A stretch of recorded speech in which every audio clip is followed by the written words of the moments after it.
Welcome back to McCarthy Performance. Today we'll be putting the crankshaft in the 565. We'll be measuring bearing clearances for the crank, going over a few things, and putting the cam bearings in it first, of course. So we'll get going on that. So we got the cam bearings prepped, and there's a video of me prepping these. Basically, I go in here with a file and I break the edges off of them, break the edges off the holes. I lightly roll one edge, make sure there's no sharp edges on it. Just lightly roll it with some sandpaper. I break this edge here with a Babbitt scraper and this edge. And if you don't have a Babbitt scraper, you can take something around like a extension that's smooth and just walk it around it a couple times, and then take a pocket knife and make sure that there's no raised burrs and just lightly walk around it. Make sure it's nice and smooth, just like that. So we're going to drive these in. Now, on a dart block and a whirl block and a couple other blocks, there'll be one position. Now, this does not always hold true for every engine, so you always want to make sure you got your positions for your bearings right. Orientation, there's 3 oilers. We're going to put oiler up at 12 o'clock, which would be here on this block, be right up at the top. We don't want, the factory will be, lower you down a little bit. The factory oiling on a big block will be here. And usually they line up this way, which we'll call that 6. We'll put this one up at 12, and that'll allow the oil to ramp up, and you only can do this with a grooved cam bearing, or a grooved tunnel. So if the tunnel's not grooved, which on all big blocks except number 5, and that depends on which year block you're talking, pre-66, around there, this isn't grooved. The camshaft has to be grooved, or you will not get any top end oiling on that. I don't want to get way off on that. We can talk about earlier blocks later. We're talking about a dart right now. So we're going to put all the cam bearings in. You've seen me put them in before. I drive them in still. So that's what we're going to do, and we'll get going on it. Okay, getting back to the bearings. So this will be looking down at the block the way it is right now. This will be facing up. This will be at 12 o'clock. And I said I put lead on one end of the bearing. I sand that a little bit. I break the edge. And the reason why is because I'm driving it. And what I do is I usually break the edge where the numbers are. It's easier for me to remember that. You can usually see it. You don't want to get crazy. You just want to break that edge just a little bit with some sandpaper. So there'll be some numbers identifying the cam bearing. They'll be on the side of the cam bearing, and that's the side I'll break right there. You can see I broke it. Well, maybe you can. So we're going to drive it this way because I'm going to go through the forward of the tunnel. Then when I get up to number 3, I'll switch the driver around and drive the cam bearings forward. So we're going to get this one ready to go, and being that the camera is on a fixed tripod, it's going to be really hard for you to see this. And I don't know how I can do that, but I'll probably position it like right now, and then I'll show you, explain to you how I'm going to do that. I'm going to drive it. Okay, you only do this again on grooved bearings. You cannot clock these unless the tunnel's grooved for the cam tunnel or the bearing. Grooved 360, and you can clock them anywhere you want, usually on a small block. You always want to check that on a big block. Only on number 5, and that's only on some blocks. I said that, I want to say it again. I don't want anybody to have problems. So that's how it looks. And I can't drive it and hold the camera at the same time. So we're going to drive the other two, and then we'll make sure that the cam fits.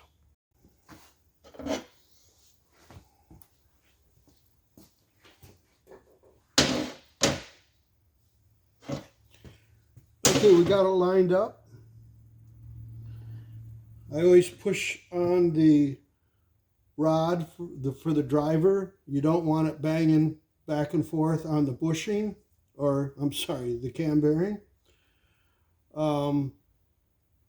We're going to drive that one. I'm going through the back of the block to put the last two in the front. These cam bearings in the back, I go through the front. Now, I have a piece of paper towel so nothing gets scratched when I bring the push rod, we'll call that the push rod, out after I get done driving these two. So we're going to drive this one.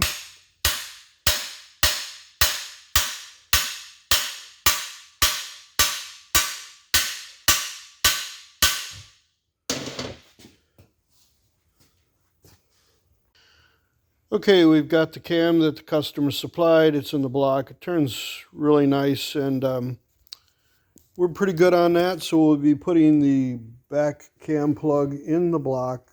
I usually put that in with 620 Loctite. Don't put it in any further than it needs to be. So when it's flush, that's where we stop. Now, these cam bearings, because they're grooved on the back and they'll oil, and you can clock them anywhere. If you take a thin rod, you can feel the groove. You want to make sure that where the oiling groove is, it's in the center, and you can usually see it. It's not a problem, but the hole's quite big on the big block, so it's not a problem to actually use a light and check it, but you're not going to see it. Probably you can see it just a little bit right there. Well, maybe not, but you can see it's right in the groove, so you want to make sure that you don't have the bearing back too far that you're denying it oiling. We'll take the cam out, then we'll put the back cam plug in, the 3 back plugs for the oiling, and we'll put it on an engine stand and get going on the bearings. And seeing where we are going to be at for clearances, we're going to be using coated bearings on the rods and on the mains.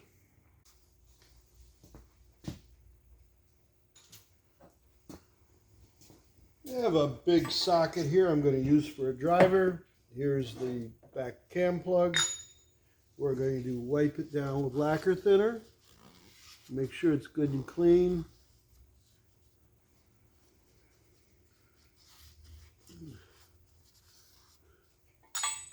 This looks pretty good.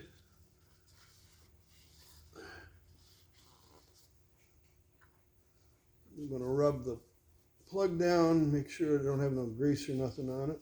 We got that good. A little bit of this goes a long ways.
You just want it past they usually put a little chamfer on the bore, you just want it past that.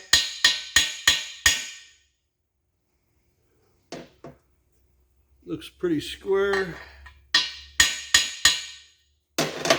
That's it. That's all we need to do on that. That looks good. We'll look down these galley holes to make sure that there's no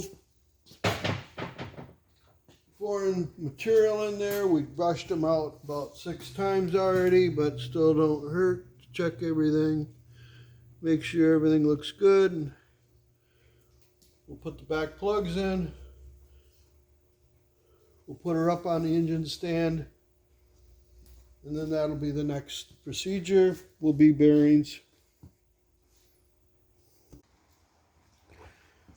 So we've got everything washed up. I'm going to put the screen back in the block right now. I've got all the screws washed, the screen's washed.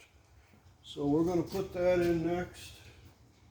We'll put a little red Loctite on it, keep everything from moving around and keeping it put.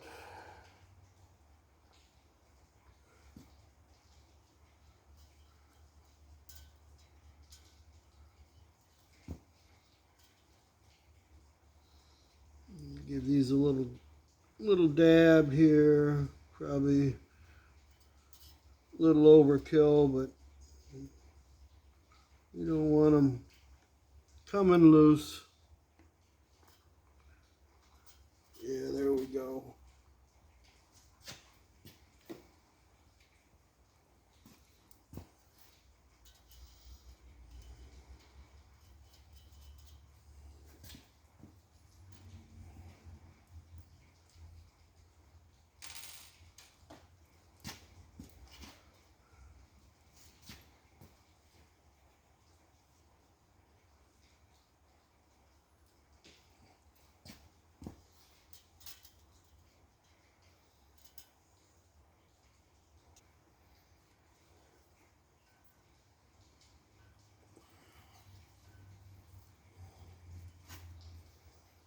We got them on. Now we're gonna put the 2 galley plugs in here. Gonna just put a little bit of Permatex on it, not a lot. Really doesn't need any, but we'll put some on there just to say we put some on there.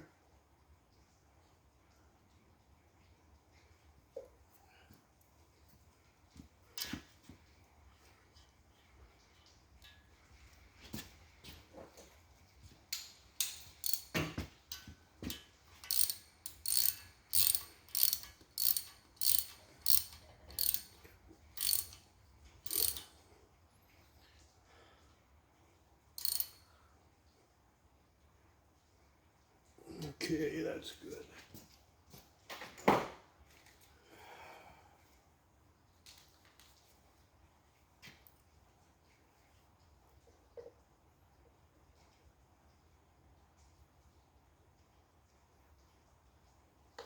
We'll wash out the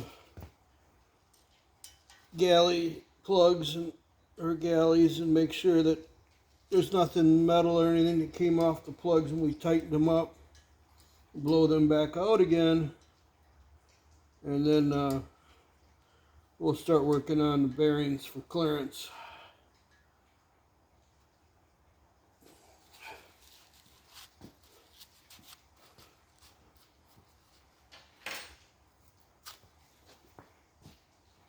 Okay, we got everything tightened down and marked, and we're ready to rock and roll.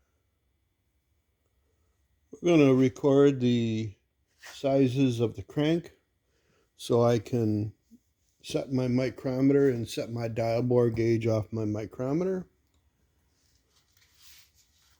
I usually write it down and record it. Hopefully they're close. You get into a situation sometimes where you're going to find that some bearing manufacturers will give you more clearance than others. Seeing how this crank is already 10, that limits you on clearances, so it's kind of like pot luck. There's things we can do to adjust them. I'll get into that a little later, but assuming that an ACL bearing is going to give you the same size as a King, as the same size as a Malley, or Clevelite, if you will, and the same size as a Federal Mogul, you'd be mistaken. It doesn't work that way. Wish it would, but it don't.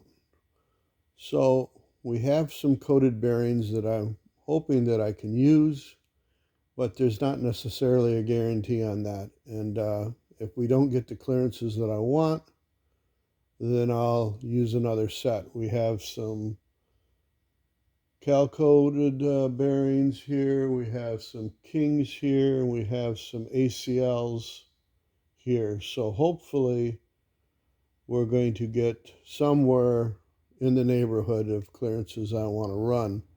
Now this is a drag engine. This isn't a drive it on a nice sunny day type engine down the road. This is just going to be point it, shoot it, and shut it off and run it again for the next round. So the clearances that I put on this engine wouldn't necessarily be a street engine's clearances. And obviously with aluminum rods, when they heat up, clearances change. So we'll get to measuring the crankshaft. And you don't need a lot of expensive tools. I don't use plastic gauge because I'll be checking roughly 3 sets of bearings here. And it's a lot quicker to check them with a dial bore gauge. It's a little bit more accurate. If you're using plastic gauge, like I've said in the past, it's better than nothing.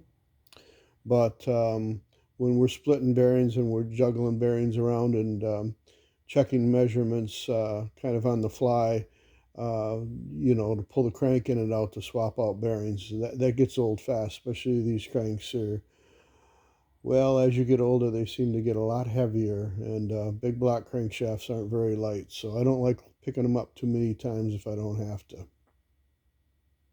So I'll show you the procedure on how I do that. Measure the bearings, that is. So we'll get to measuring the crank.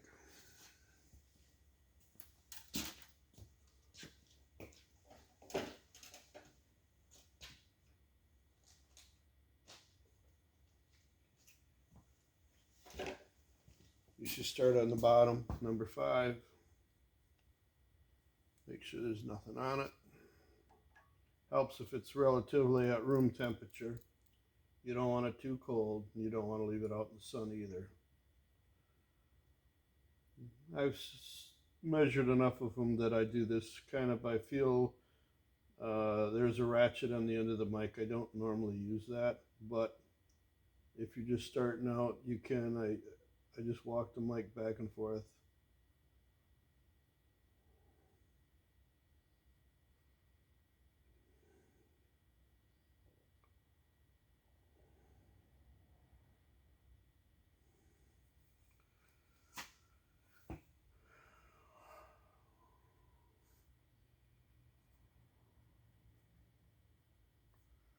Usually on number 5, if it's a little bit looser, I don't get too excited about that. That's a flange bearing, and being that it's a flange bearing and it has a thrust on it, on number 5 for a big block, I don't get too excited about that because it'll throw more oil up on the flange. That's how I feel about that. If you feel differently, fine, but that's kind of the way I look at it.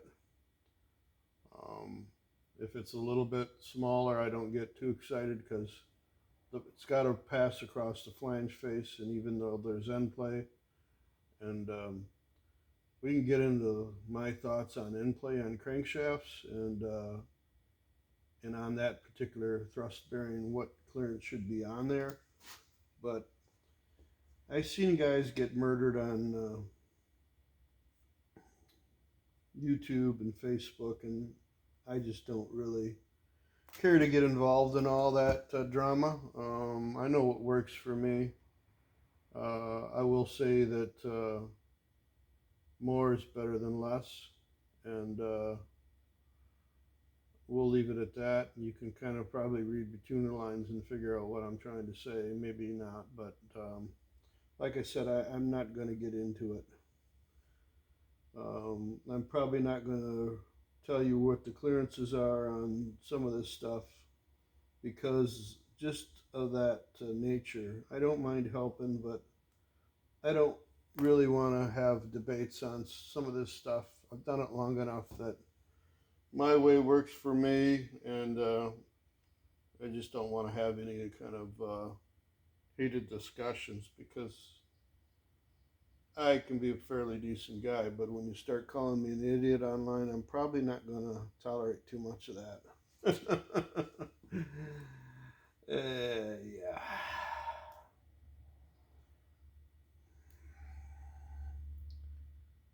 So don't look too bad.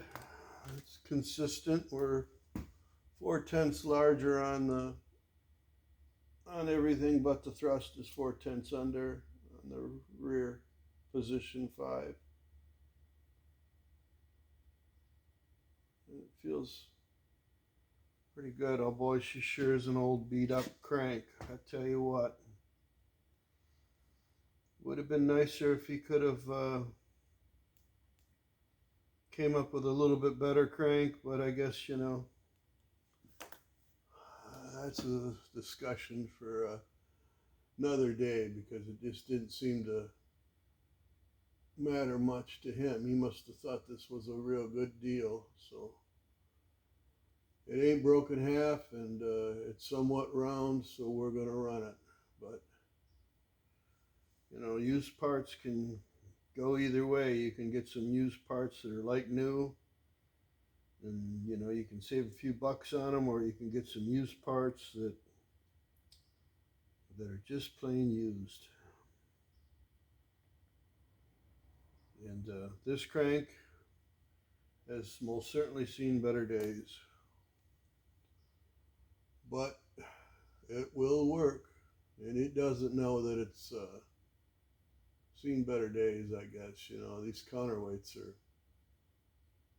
atrocious on this thing. They are nasty.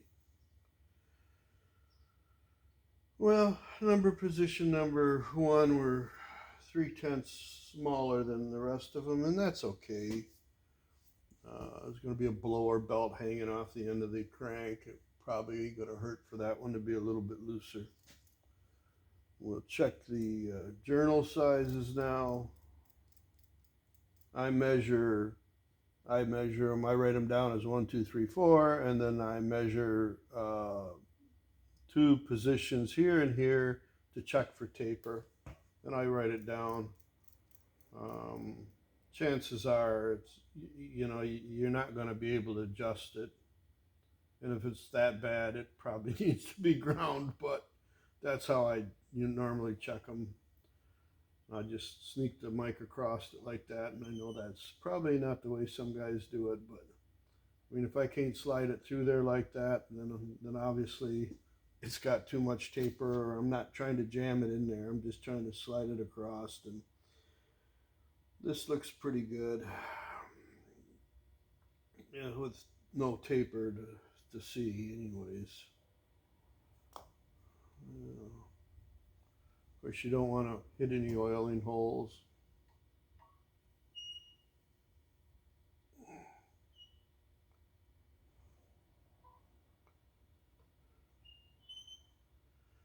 Okay, I'm going to record all this and we'll get back to you on sizes. Probably not going to want to sit here and watch me measure a whole crank out, but this is pretty much how I do it. This journal looks like it might have seen the welder, but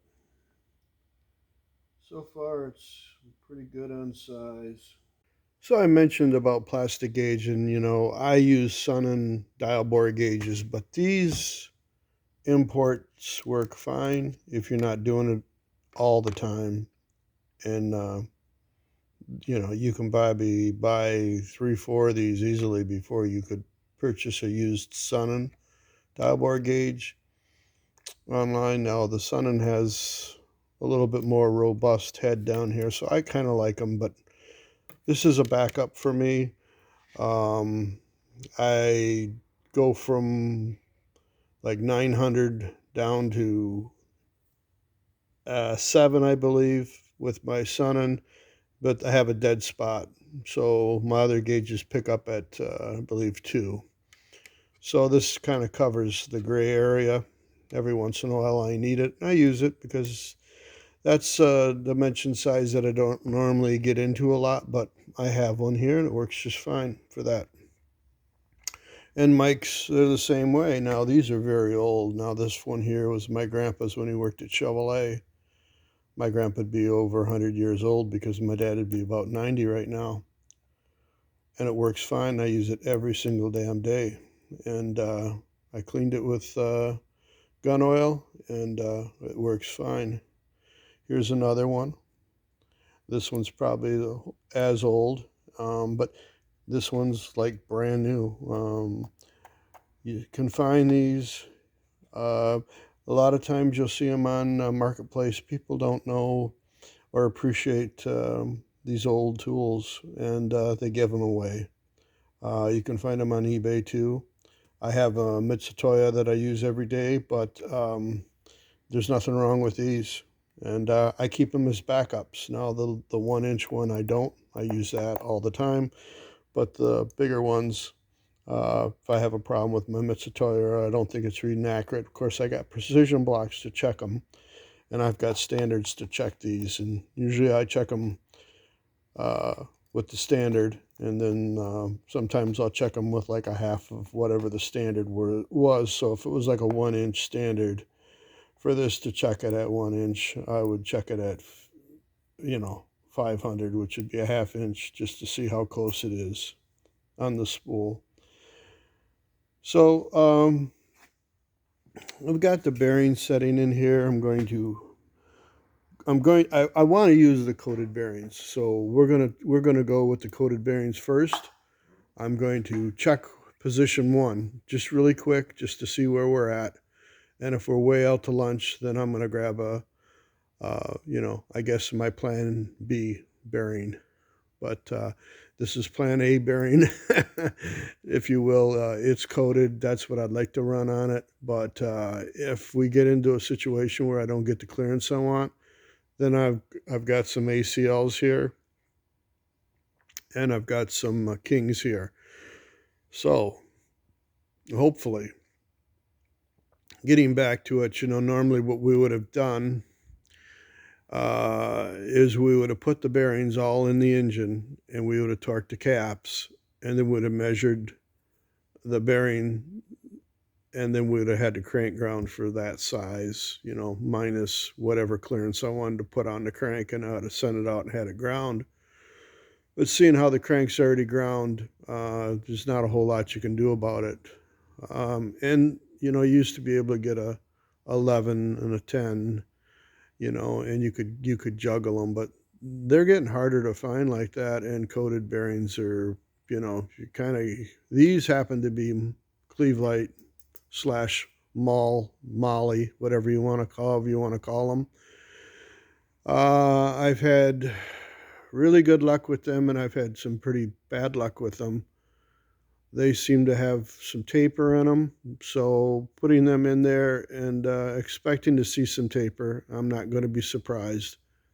And I'm going to figure a few tenths for coating build-up. So we'll get going on that. And the crankshaft sizes, but this is an old bearing catalog, and you can get these. This one's even older, but it'll give you the crankshaft size right up there. Okay, and you would subtract 10 thousandths from that, and that's because it's been ground 10. And this will give you your clearances, okay? And then you go down here, main set. There's your clearances there. So you'd subtract 10 thousandths from that number there, and that would give you your clearance where your crank is ground at. So you would expect to see a clearance anywhere from 3.1, and then as less as a half a thousandths, which I have never seen that, and I don't know if I'd ever run one that tight.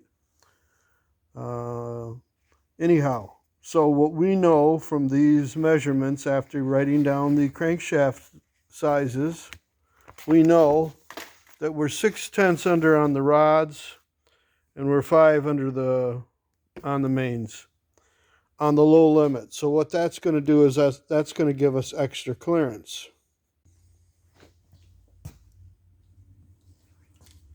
So I've got my dial bore gauge all set up. It reads in tenths, not half thousandths. Okay. We know number 1 position and number 5 are pretty much the same. Okay. Now back up. I just showed you a catalog that said half a thousandths to 3 and a couple tenths. We for clearance. Now you can't assume that, and you cannot go by that book as gospel, because every bearing manufacturer, like I said before, can change. The housing bore will affect this to a certain extent. So you have what they call stack on clearance, which means that you have like a thousandths on the crank from the high side to the low side where it's been ground. So, but we know that we are on the low side minus a half a thousandths on the mains. We know we're on the low limit on the crank, and they've ground it 6/10 under that. So we know that for fact.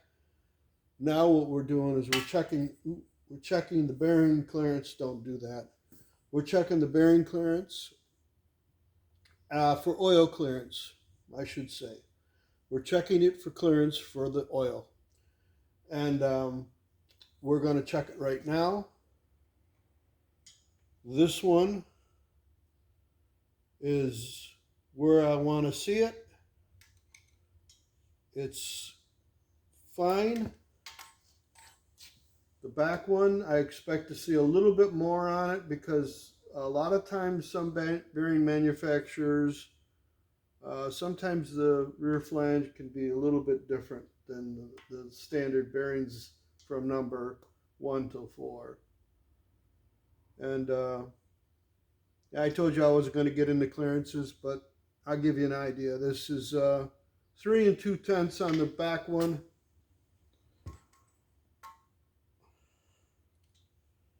And we're running 3 on the front, and I can live with that. That's not excessively loose. I could run it a little looser, but being that the crank has already been ground,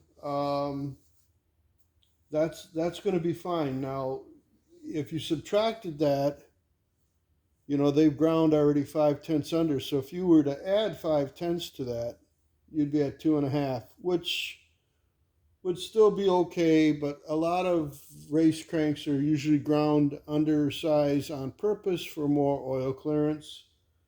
We can debate that to the end of the world, and I don't want to get into it, but I could say that on a particular application like this, a little bit more is better than not enough. So, and I wouldn't think of this as an extreme amount of clearance. I'd say it's acceptable. 3.5 would be acceptable. 3 thousandths, is an acceptable clearance. So we'll continue with this, putting the rest of the bearings in and checking each one for size. And the reason why we do this too is I've had bearings that weren't plated properly from the factory, and I've had them where some companies apply it as a plating and some of them finish machine them, and I've had both. I've had where the applied finishes started to pop off, or it was not evenly applied, and the bearing was kind of have to 7/10 difference across the shell because it wasn't plated evenly. I've seen a lot of different things with bearings, so this is why we check them with a dial indicator. So we'll get going with the rest of them. Okay, this is going to be part one. There'll be a part two on this. I just don't have enough in the phone to hold the memory, so there'll be a part two coming up if you want to watch it.